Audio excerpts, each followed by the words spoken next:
All right, guys. So we're going to be talking about follow-up and how to do it properly. And we're going to make sure that we have the best opportunity to convert potential leads that we've got. So as real estate agents, we find ourselves talking with numerous potential clients about helping them with their real estate needs. But what happens when the client isn't 100% ready to buy or sell?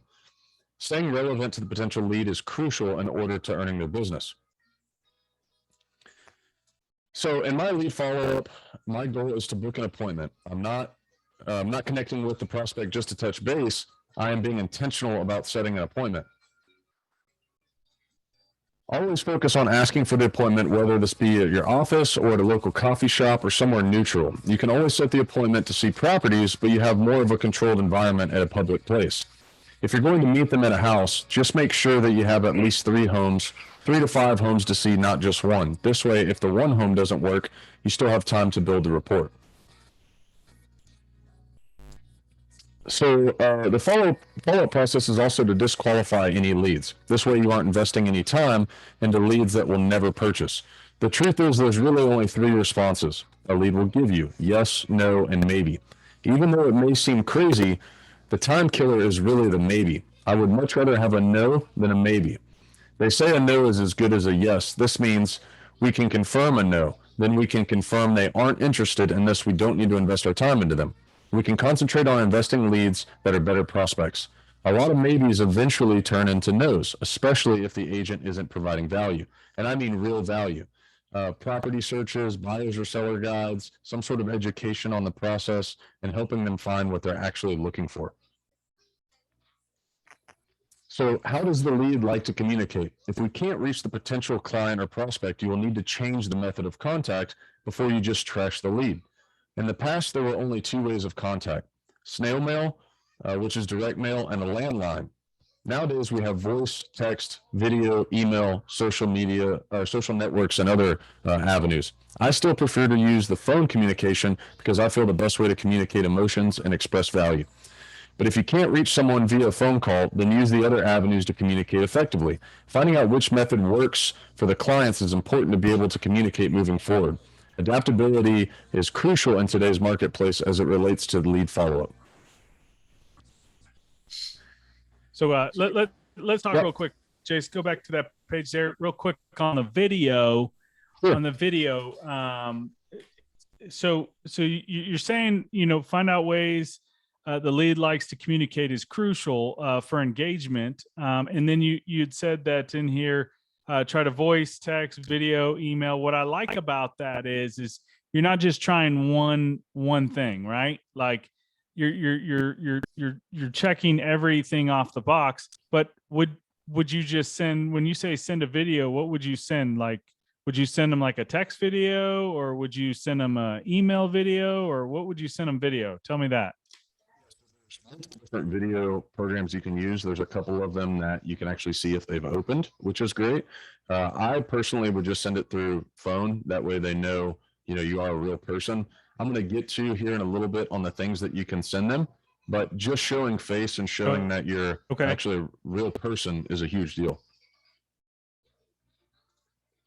Okay, fantastic. So the agents that are watching this, he's going to show you, exactly what he's talking about on the video, but I'm sure you might give some recommendations of some easy ways to send video that really doesn't cost the agent much. You know what I mean?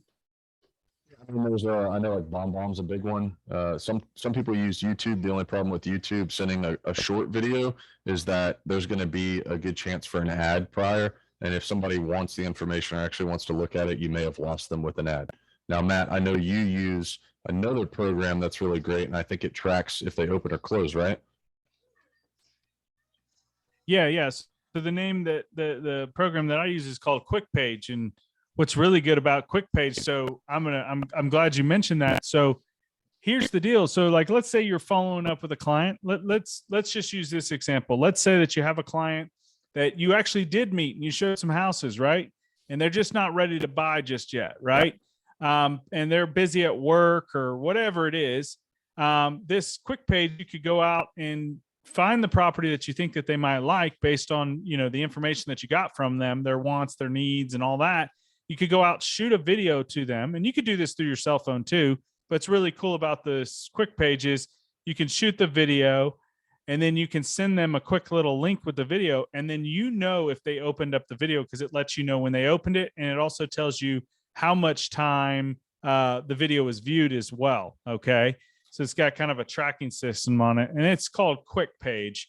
And we'll drop the links in this YouTube video of Quick Page as well. But yeah, awesome. Keep going, Jace. This is great. I can't wait till you get to the 3-3. Is it 3-3-3? Or kind of like I order my pizza? 3-3-3 to 3-3-3? No? Okay.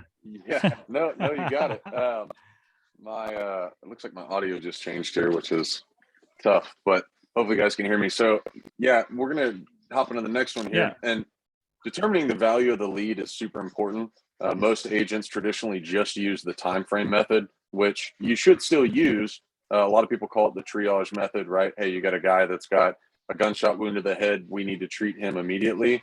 And then you've got a guy with a broken pinky. He's probably going to be the last in line. So you should still use that time frame, but there's a couple of other things that you want to set as far as determining the value of the lead, like price, probability, if they're actually going to buy or sell, and then how much effort are you going to put into that actual lead. Now, I've broken effort down into a couple of things. One is going to be how much effort you actually have to get them to commit to using you as their real estate agent or service. And then how much or how are you going to provide them a high level of service and satisfaction? Because sometimes, the way that I may do something may not be satisfying to someone else. So you've got to be able to judge that. There's a ton of different methods you could use once you actually get them on the phone or am able to speak to them. A lot of people use the disc method, the bolt method, finding out what they are looking for and how they want to be treated, right? So that's a big deal. But yeah, making sure that you've got a good value on the lead, because a low probability client is definitely a time killer. And most agents are going to invest a high amount of time, money, and energy, and possibly emotion into it just to be let down. So most case, these clients are worse than the no client. Again, we're going to talk about that. But some leads require more resources to convert than others. In other words, they're going to require that you show them that you're the right choice for them. The key is to know which ones are worth investing into. Gotcha. So so the thing is determining the value. You need to determine if they actually need your services or they're just interested. You get a lot of people that are big HGTV or big do-it-yourselfers. They just want to get on there and see a couple of the properties. So when they reach out and give you their information, they may be just looking. They may not really be interested in buying or selling. Now, another thing we need to look at is have they actually given us their need, not their want, right? Are they seeking assistance? Do they want or do they wish? Do they have the ability to actually proceed with buying? Those are definitely some points to consider. But do they need our services, and do they want them, and can they afford to take action? We want to make sure that they are able to take action as far as the buying or selling process. Excuse me. So, the follow-up plans need to be based on the ability to accurately assess the conversion probability of the prospect. But tracking these categories of leads, you will want a clear picture of your business. Remember, we are an inventory business. When we're out of inventory or leads, you're out of future business. So leads are our livelihood. So this is the 3x3 Amen. rule. Into that. Yeah, 3x3x3 rule that you were talking about, Matt. It's been pretty awesome for me. This isn't something that I invented. This is something that I learned along the way, but it's been pretty awesome to make sure that every chance that we're talking to someone about real estate, we're really trying to cash in on that opportunity to help them out, right? To make sure that we're getting to the closing table, keeping them as a past client, nurturing that, etc. But the first 3 days is going to be your most important. You want to make sure that you're reaching out to the lead 3 times each day. Sorry, I'm getting yelled at by my 2-year-old. So first 3 days, we're going to make sure that we're hitting them pretty hard, pretty aggressive, right? Because they've reached out about information on homes, or they've reached out about the market. So we want to make sure that we're being aggressive to give them that information, right? There's a good chance they've reached out to multiple different platforms, multiple different agencies, and they're getting bombarded with agents, right? But we're going to stay on them. So the first 3 days, we're going to reach out to them 3 times per day. Now that can be a call, text, email. I personally don't like leaving voicemails, and I try to always call twice, right? I don't like leaving voicemails because I actually want to get them on the phone. I actually want to talk to them. That's me. If you want to do it differently, that's up to you. But I always try to at least call, text, and email. If you want to, which we spoke a little bit about, adding video to that is super awesome. That's going to prove that you're not just a robot, right? So for the next 3 weeks after that, you're going to reach out to the lead 3 times per week. Each week, you're going to reach out to them 3 times. So now we're starting to kind of reel it back a little bit on the aggressiveness. And if they're not answering or they're not responsive to the way that you've been communicating, again, change it up. Change up the way that you're communicating with them. So after those 3 weeks, then we're going to reach out to the lead for 3 months, 3 times each month. So this total 27 touches, just shy of 4 months. That's quite a bit of time to get a response. If you don't get a response from them after that, you've given the lead as much effort as you probably should. You can either A, trash it, which I personally don't do, or B, you can then flip them to another pipeline or put them in a nurturing category and long-term drip on them. So those are the things that I do.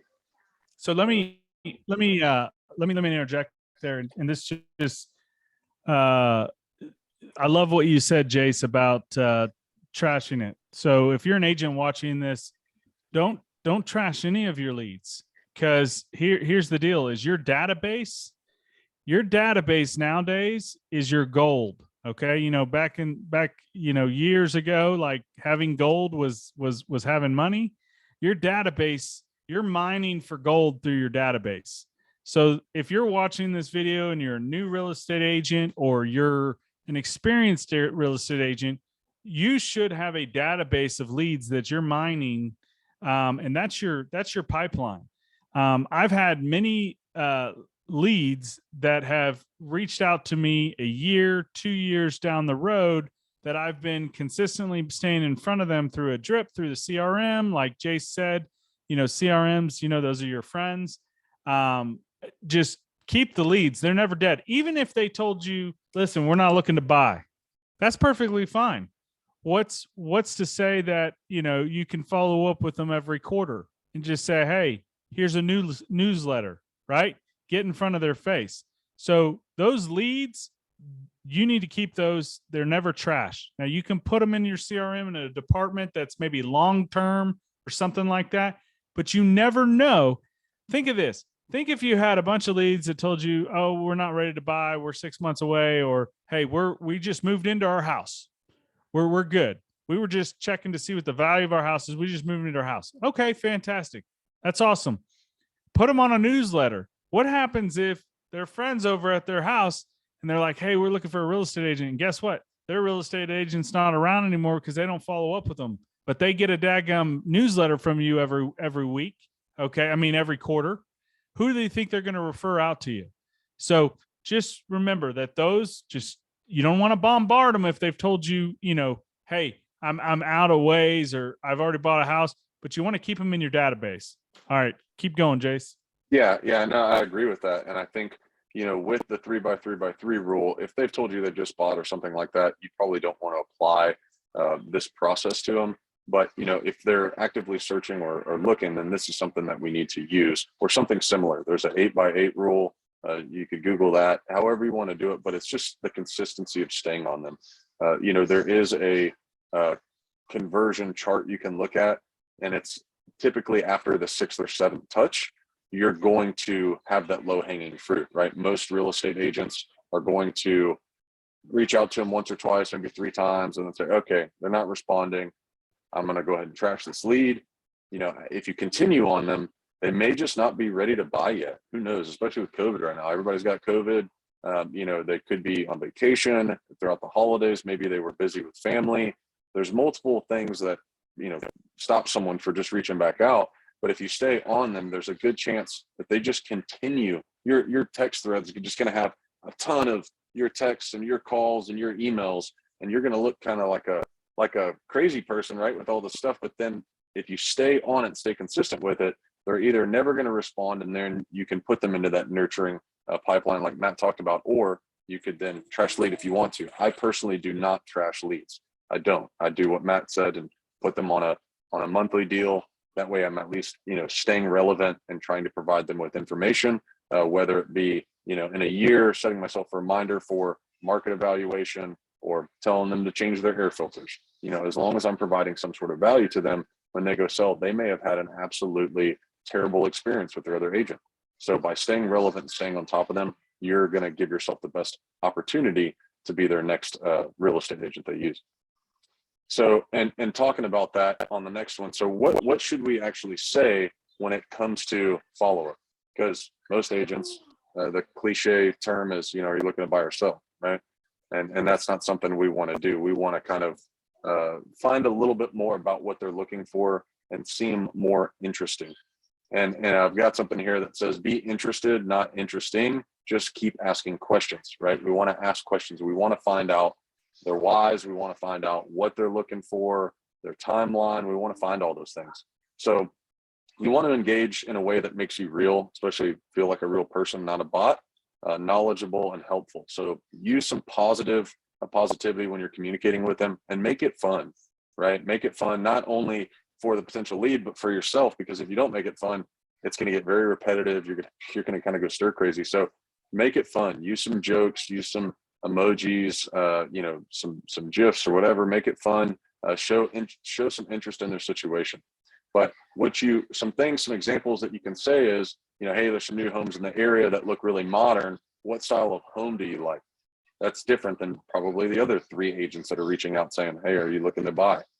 Right? Did you see this house that's also for sale in the same neighborhood? You're showing them listings. You're giving them an extra listing. Would that backyard be big enough? You're kind of finding out what they want without being super direct. Hey, it's Jace again. Just wanted to see if you're looking for a 3-bedroom or 4-bedroom. I don't want to flood your, email box. What are some other areas you're considering besides blank? Is it close enough to your work? Are you able to work from home? And then one of my favorites, again, we're trying to set the appointment. So my favorite is this one. I'll be in the area of this house tomorrow. And in this house, I usually put the property that they reached out about. I'm going to be in the area of 1234 Main Street tomorrow. Did you want a video of the property, or are you available to see it in person? Right. And you can even send them a video of you saying this, right? Hey, I'm out in wherever you're at in that area. I've got some availability today and tomorrow. If you'd like to see it, no trouble at all. I mean, it can be a video, right? I can shoot you a video of the house if you don't feel like getting out, or if you're sick, right? You can still see the property. And then some other things at the bottom, what are you looking for in a home? How long have you been looking for a home? Have you seen anything you like? What's your time frame? Do you currently rent or own? Have you owned a home before, or do you currently own a home now? What is the reason for moving? What is your price range? Have you been pre-approved? So these are all things that are a little bit different than just saying, hey, you looking to buy? Because that, I'm telling you, if somebody sent me that and I wasn't in real estate, or somebody's, trying to shop home insurance for me and they're just like, hey, you looking for home insurance? Hey, I'm a home insurance salesman. You looking for home insurance? And they're just repeating the same thing over and over. There's no way I'd work with that person. Or what if they said, hey, I'm going to save you, $50 a month, or, hey, did you actually know that this coverage provides this, this, and this? And I know nothing about insurance, by the way, but I'm just using that for example.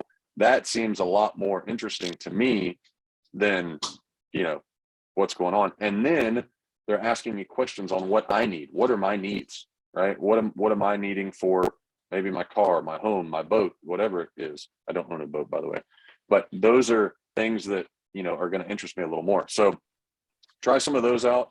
And we talked a little bit about what Matt was saying about systems, right? So if you don't have a CRM, get one. You're missing out if you don't have one. The days of, and I know some agents out there, they use, Google Sheets and Notebook and all that stuff.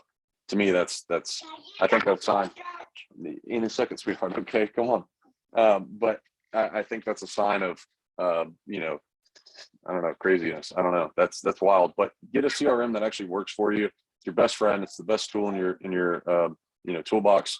Keeping up with your leads is so much easier. You can set reminders. You can use what Matt was talking about, like a drip campaign or a smart campaign, smart plan. They're called different things with different CRMs. But what that's going to do is it's going to help you semi-automate your business. So even if you did the 3x3x3 rule and you set it up with semi-automation, you could set tasks for yourself.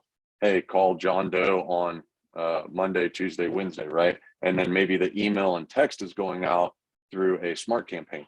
And then you can do the same thing for the rest of it.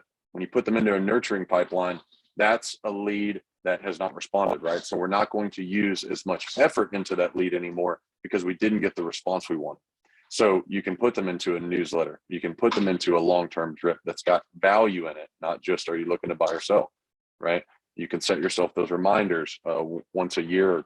I usually do it once every 6 months to at least provide them a market report, whether that be equity report or whatever, just to give them some information on what's going on around them. Uh-oh. But anyways, so that's what we like to do. Matt, you got anything? Yeah, I would just say, as far as finding the CRM, if you're an agent watching this and you don't have a CRM, okay, there are, you might ask your broker if they actually give you a CRM. I know the brokerage we're at, for $25 a month, you get a CRM. That's a CRM. If you were if you were going to purchase it and you didn't, and your brokerage didn't offer you one, you'd pay $500 a month. So, there's advantages of, finding the right CRM, and the CRM that we use is Chime, and Chime is very, very helpful. Another good one out there, just recommendation is, and I'm sorry, I kind of went blank there. Another general good CRM that I've used before is Follow Up Boss. That's a great one as well. So just do your research, and hey, you can always reach out to us. Our mission here is to deliver content to agents, no matter what brokerage you're with, and help agents grow, because our mindset is we grow together, no agent left behind. All right, Jace, go on and finish up. Yeah, I mean, you hit the nail on the head. That's a good finish there. Just, again, make sure you stay consistent with these follow-ups. It sounds like I might be a little robot with my audio, but stay consistent with the follow-up and you'll start to see results. Just trust the process, stay with it, Yep. And get out there and help as many people as you can. Yep. We're here to serve. So thanks so much. And y'all have a wonderful day. Thanks, Jace, again. Yeah. Take care, guys.